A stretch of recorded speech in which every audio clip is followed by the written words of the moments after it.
आज हमें उस 3 मेंबर बेंच में वो जज्बा नहीं नज़र आया जो जज्बा हमने पहले कोर्ट प्रोसीडिंग के दौरान देखा था। शाह महमूद कुरैशी ने बाज़ाब्ता तौर पे सुप्रीम कोर्ट के सामने शिकायत लगाई, पार्लियामेंट में जुडिशरी को धमकियां दी जा रही हैं और पाकिस्तान की पार्लिमानी हिस्ट्री में ऐसा कभी नहीं हुआ। जो सबसे अहम आर्गूमेंट्स थे वो पाकिस्तान पीपल्स पार्टी के वकील फ़ारूक एच नाइक के थे कि सुप्रीम कोर्ट को सियासी मामलात में मुदाखलत से गुरेज करना चाहिए। जो इमरान खान बड़ा कहते थे जी कि हमने कोई बड़ी मास्टर स्ट्रोक खेला है, असम्बली से बाहर आ गए हैं, तो अब शायद दोबारा जाना चाह रहे हैं। और एक पहलू इसका ये भी है कि फवाद चौधरी को MPA का टिकट भी नहीं मिला पंजाब से, हालांकि वो उम्मीदवार थे। तो कि अगर सुप्रीम कोर्ट ने 14 मई का जो अपना फ़ैसला है उसको अगर चेंज किया, तब्दील किया या एक्सटेंड किया, ये 3 रुकनी बेंच का जो इत्तेहाद है ये भी शायद बरकरार ना रहे। अब आप देखें कि पुलिस वाले के तबादले के केस में चीफ इलेक्शन कमिश्नर को तलब कर लिया। ये एक दरख्वास्त है सरदार काशिफ की। आज तक किसी को ये नहीं पता कि ये शख्स कौन है, इसका बैकग्राउंड क्या है। एक आम शहरी है, पटिशन लेके आया, सुप्रीम कोर्ट ने अचानक से फौरी इंसाफ करते हुए उसको समाअत के लिए फ़िक्स भी कर दिया, सियासतदानों को भी बुलाना शुरू कर दिया। तो भाई ये पटिशनर कौन है, इसका बैकग्राउंड क्या है। 50,000 के करीब केसेस सिर्फ सुप्रीम कोर्ट ऑफ पाकिस्तान में ज़ेरे समाअत हैं। मातहत अदलिया में अगर हम बात करें तो 20 लाख से ज़ायद केसेस पंजाब में ज़ेरे इल्तवा हैं। कि जो कोर्ट प्रोसीडिंग है उसमें एक चीज़ जो मैंने बतौर कोर्ट रिपोर्टर फील की, आज हमें उस 3 मेंबर बेंच में वो जज्बा नहीं नज़र आया जो जज्बा हमने पहले कोर्ट प्रोसीडिंग के दौरान देखा था। मिसाल के तौर पे गुज़िश्ता ऑर्डर में तो कोर्ट ने लिखवाया था कि देखें अगर हमारे अहकामात पर अमल दरामद ना हुआ तो कंटेम्प्ट ऑफ कोर्ट की भी कार्रवाई हो सकती है। तो इस तरह की बात नहीं हुई और हत्ता कि आज शाह महमूद कुरैशी ने बाज़ाब्ता तौर पे सुप्रीम कोर्ट के सामने शिकायत लगाई और वो शिकायत ये थी कि देखें जी पार्लियामेंट में जुडिशरी को धमकियां दी जा रही हैं और पाकिस्तान की पार्लिमानी हिस्ट्री में ऐसा कभी नहीं हुआ। लेकिन इस पे चीफ जस्टिस ऑफ पाकिस्तान ने उनको टोका और ये कहा कि जो बात आप कर रहे हैं ये सियासी नौयत की है, हमने ख़ुद को सिर्फ़ और सिर्फ महदूद रखना है इस केस की हद तक। आज की इस कोर्ट प्रोसीडिंग के दौरान जो सबसे अहम आर्गूमेंट्स थे वो पाकिस्तान पीपल्स पार्टी के वकील फ़ारूक एच नाइक के थे। एडवोकेट फ़ारूक एच नाइक ने सुप्रीम कोर्ट के सामने ये अपने आर्गूमेंट्स देते हुए ये कहा कि सुप्रीम कोर्ट को सियासी मामलात में मुदाखलत से गुरेज करना चाहिए। सियासतदानों के दरमियान जो मुज़ाकराती अमल है, जो पार्लियामेंट में इसका आगाज़ हो चुका है, ये मामला पार्लियामेंट को ही उनके पास ही रहना चाहिए, वही मुज़ाकरात करें। सुप्रीम कोर्ट जो है वो इसमें बीच में इंटरवीन ना करे। अटॉर्नी जनरल फॉर पाकिस्तान ने ब्रीफली बताया कोर्ट को कि किस तरह से मुज़ाकराती प्रोसेस चल रहा है। बिलखुसूस उन्होंने ये कहा कि हमने इब्तदा में ये अटैम्प्ट की, मुज़ाकरात की, असद कैसर से बात की तो असद कैसर ने कहा जी कि मैं तो अथोराइज़ ही नहीं हूँ। शाह महमूद कुरैशी जो हैं वो अथोराइज़्ड हैं पाकिस्तान तहरीक इंसाफ की तरफ से मुज़ाकराती अमल के लिए। और फिर इस पूरी सूरत हाल में जो चेयरमैन सेनेट हैं उनका ऑफिस मुज़ाकराती अमल के लिए यूज़ हो रहा है। इत्तेहादी हुकूमत की तरफ से 5 नाम दिए जाएंगे और 5 नाम पाकिस्तान तहरीक इंसाफ की तरफ से दिए जाएँ और आज से ही ये जो मुज़ाकराती अमल है ये शुरू हो जाएगा।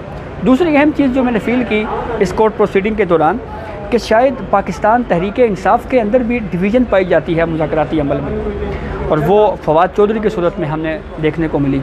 फवाद चौधरी रोस्टम पर आए और उन्होंने ये कहा कि मुज़ाकराती अमल के ज़रिए 90 दिन के अंदर इंतखाबात करवाने की जो आइनी शिक है उससे अगर इनहराफ किया गया तो फिर कल ये एक मिसाल बन जाएगी और मुस्तकबिल में सियासतदान इसी तरह बज़रिया पार्लियामेंट या मुज़ाकराती अमल के ज़रिए इलेक्शंस को डिले कर देंगे।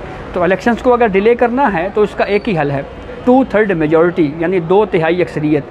तो अब 2/3 अक्सरियत पार्लियामेंट को कैसे मिल सकती है?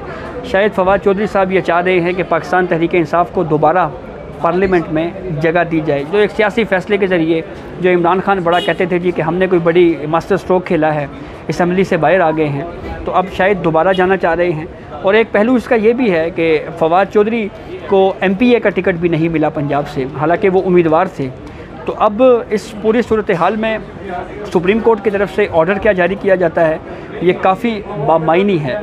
और ये भी इतलात हमें मिल रही हैं कि अगर सुप्रीम कोर्ट ने 14 मई का जो अपना फ़ैसला है उसको अगर चेंज किया, तब्दील किया या एक्सटेंड किया तो शायद ये जो 3 रुकनी हम ख्याल जजेस हैं जिनके बारे में ये राय है कि ये तीनों जजेस एक जैसी राय रखते हैं, अहम केसेस में हमेशा मौजूद होते हैं, ये 3 रुकनी बेंच का जो इत्तेहाद है ये भी शायद बरकरार ना रहे। बताइएगा कि इस तरह आपने भी तरीके साहब के हवाले से बात की, शायद कुरैशी ने भी यही कहा कि मुज़ाकरात जो है असद कैसर के हवाले से उसने बात की, तो आपको क्या होता दिखाई दे रहा है? देखिए, पहली बात तो ये है कि सुप्रीम कोर्ट को इस मामले पे इंटरवीन करना ही नहीं चाहिए था। ये खालिसतन सियासी मामला है। हमें जब भी इस कोर्ट प्रोसीडिंग पे बात करनी चाहिए उससे पहले इसका बैकग्राउंड सामने रखना चाहिए कि ये केस स्टार्ट कैसे हुआ।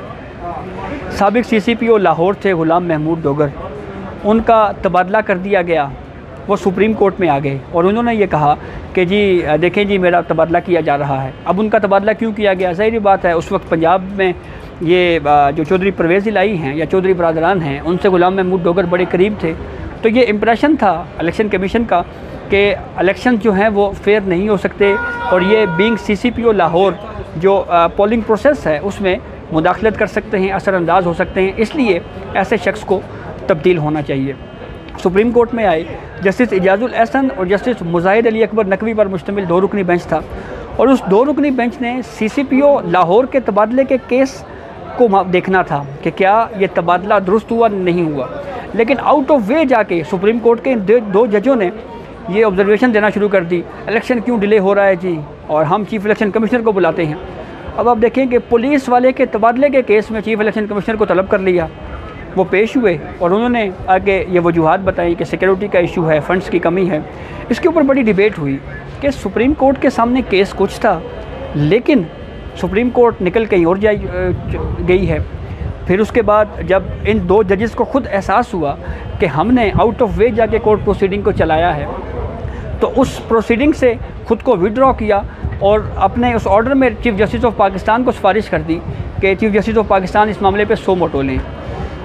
चीफ जस्टिस उमर अता बंदयाल ने एक पुलिस वाले के तबादले के केस में एक दी गई तजवीज़ कि 100 मोटो लिया जाए, 100 मोटो ले लिया। सुप्रीम कोर्ट के 9 जजेस बैठ गए और फिर डिवीज़न होना शुरू हुई। वो 9 जजेस कम होते होते अब 3 जजेस पर रह चुके हैं। ये एतराज़ इत्तेहादी हुकूमत का भी है कि आप सियासतदानों को तो कह रहे हैं कि मुज़ाकरात करें और इख्तलाफात ख़त्म करें, तो आपके जुडिशरी के अंदर जो इख्तलाफात हैं उसको ख़त्म करने के लिए आप अपने अंदर मुज़ाकरात क्यों नहीं कर रहे? जस्टिस काजी फ़ाइज़ ईसा का बेंच इस वक्त भी मौजूद नहीं है। जस्टिस सरदार तारिक मसूद जो कि मोस्ट सीनियर जज हैं, उनको भी किसी ना अहम केस में बिठाया जाता है, ना ही उनको किसी 3 रुकनी बेंच का हिस्सा बनाया जाता है। सुप्रीम कोर्ट में 2 जजों की असामियाँ खाली हैं। Chief justice of Pakistan judicial commission का इजलास नहीं बुला रहे। इसकी बिल्कुल वाज़े इसकी वजह मालूम होती है कि चीफ जस्टिस ऑफ पाकिस्तान के पास जुडिशल कमीशन में अक्सरियत नहीं है। फुल कोर्ट मीटिंग अभी तक नहीं बुलाई गई जिसमें आर्टिकल 184(3) के हवाले से, रेगुलेशंस के हवाले से बात की जाए। तो ये काफ़ी ज़्यादा सवालात मौजूद हैं। तो इसीलिए ये कहा जाता है कि सियासी मामलात में अदालतों को मुदाखलत नहीं करना चाहिए, अदालतों को अपना काम करना चाहिए। अब देखें ना, ये एक दरख्वास्त है सरदार काशिफ़ की। आज तक किसी को ये नहीं पता कि ये शख्स कौन है, इसका बैकग्राउंड क्या है।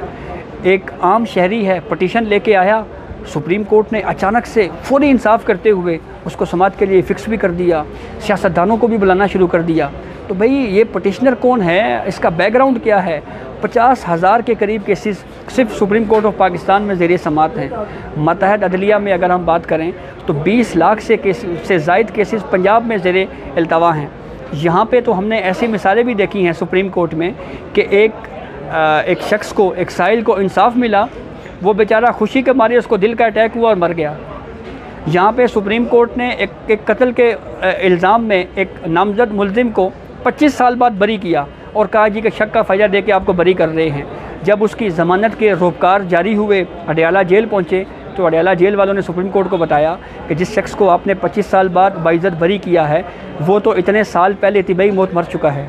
तो ये हमारा जुडिशल प्रोसेस है, इसके ऊपर भी बात होनी चाहिए।